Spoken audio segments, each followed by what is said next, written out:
last about 14 years of age, carelessly crossed the river opposite Boonesborough in a canoe at a late hour in the afternoon. The trees and shrubs on the opposite bank were thick, and came down to the water's edge. The girls, unconscious of danger, were playing and splashing the water with their paddles, until the canoe, floating with the current, drifted near the shore. 5 stout Indians lay there concealed, one of whom, noiseless and stealthy as the serpent, crawled down the bank until he reached the rope that hung from the bow, turned its course up the stream, and in a direction to be hidden from the view of the fort.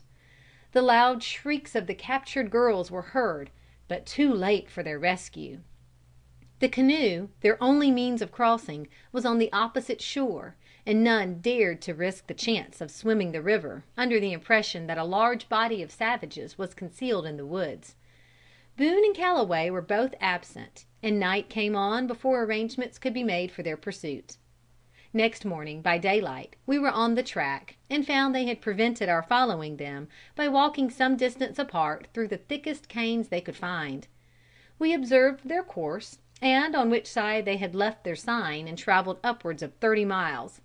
We then imagined they would be less cautious in travelling, and made a turn in order to cross their trace, and had gone but a few miles when we found their tracks in a buffalo path. We pursued and overtook them on going about 10 miles, as they were kindling a fire to cook. Our study had been more to get the prisoners without giving the Indians time to murder them, after they discovered us, than to kill them.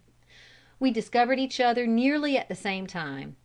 4 of us fired, and all of us rushed in on them, which prevented them from carrying away anything except 1 shotgun without ammunition. Mr. Boone and myself had a pretty fair shoot, just as they began to move off. I am well convinced I shot one through, and the one he shot dropped his gun. Mine had none. The place was very thick with canes, and being so much elated on recovering the 3 broken-hearted girls, prevented our making further search. We sent them off without their moccasins, and not one of them with so much as a knife or a tomahawk.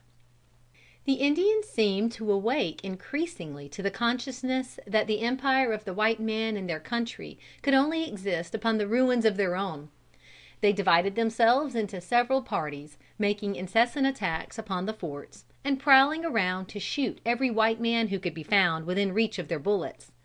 They avoided all open warfare, and fought only when they could spring up from an ambush, or when protected by a stump, a rock, or a tree. An Indian would conceal himself in the night behind a stump, shoot the first one who emerged from the fort in the morning, and then with a yell disappear into the recesses of the forest. The cattle could scarcely appear for an hour to graze beyond the protection of the fort, without danger of being struck down by the bullet of an unseen foe. The war of the American Revolution was just commencing. Dreadfully it added to the perils of these distant emigrants. The British government, with infamy which can never be effaced from her records, called in to aid the tomahawk and the scalping knife of the savage. The Indian alone in his wild and merciless barbarity was terrible enough, but when he appeared as the ally of a powerful nation, guided in his operations by the wisdom of her officers, and well provided with guns, powder, and bullets from inexhaustible resources, the settler had indeed reason to tremble. The winter of 1776 and 1777 was gloomy beyond expression. The Indians were hourly becoming more bold. Their predatory bands were wandering in all directions, and almost every day came fraught with tidings of outrage or massacre. The whole military force of the colony was but about 100 men. 300 of the pioneers, dismayed by the cloud of menace, every hour growing blacker, had returned across the mountains. There were but 22 armed men left in the fort at Boonesborough. The dismal winter passed slowly away, and the spring opened replete with nature's bloom and beauty, but darkened by the depravity of man. On the 15th of April, a band of 100 howling Indians appeared in the forest before Boonesborough. With far more than their ordinary audacity, they rushed from their covert upon the fort. Had they been acquainted with the use of scaling ladders, by attacking at different points, they might easily, by their superior numbers, have carried the place by storm. But fortunately the savages had but little military science, and when once repulsed would usually retreat in dismay. The garrison, behind their impenetrable logs, took deliberate aim, and every bullet killed or wounded some Indian warrior. The savages fought with great bravery, and succeeded in killing one man in the garrison. Dismayed by the slaughter which they were encountering, they fled, taking their dead and wounded with them. But so fully were they conscious that they would retain their own supremacy in the wilderness, they must exterminate the white man, that their retreat was only in preparation for a return with accumulated numbers. An intelligent historian writes: Daniel Boone appears before us in these exciting times the central figure, towering like a colossus amid that hardy band of pioneers who opposed their breasts to the shock of the struggle which gave a terrible significance and a crimson hue to the history of the old dark and bloody ground. The Indians were scattered everywhere in desperate bands. 40 men were sent from North Carolina, and 100 from Virginia, under Colonel Bowman, to strengthen the feeble settlements. The latter party arrived on the 20th of August, 1776. There were at that time skirmishes with the Indians almost every day at some point. The pioneers within their log houses, or behind their palisades, generally repelled these assaults, with but little loss to themselves, and not often inflicting severe injury to the wary savages. In the midst of these constant conflicts and dangers, the winter months passed drearily away. Boonesborough was constantly menaced and frequently attacked. In a diary kept within the fort we find the following entries: May 23rd. A large party of Indians attacked Boonesborough fort. Kept a warm fire till 11 o'clock at night. Began it next morning, and kept a warm fire till midnight, attempting several times to burn the fort. 3 of our men were wounded, but not mortally. May 26th. A party went out to hunt Indians. 1 wounded Squire Boone, and escaped.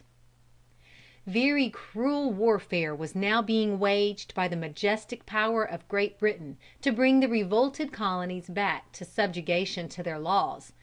As we have mentioned, they called into requisition on their side the merciless energies of the savage, openly declaring to the world that they were justified in making use of whatever weapons God and nature might place in their hands.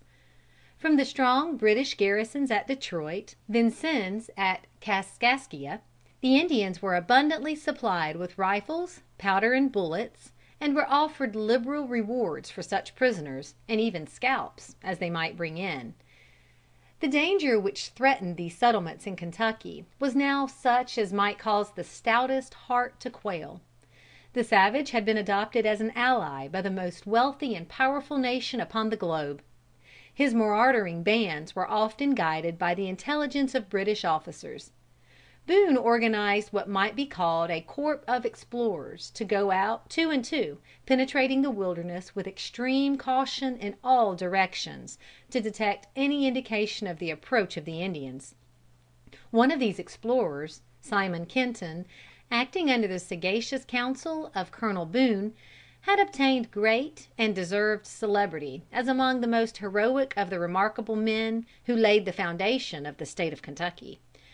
It would be difficult to find in any pages of romance incidents of more wonderful adventure, or of more dreadful suffering, or stories of more miraculous escape, than were experienced by this man.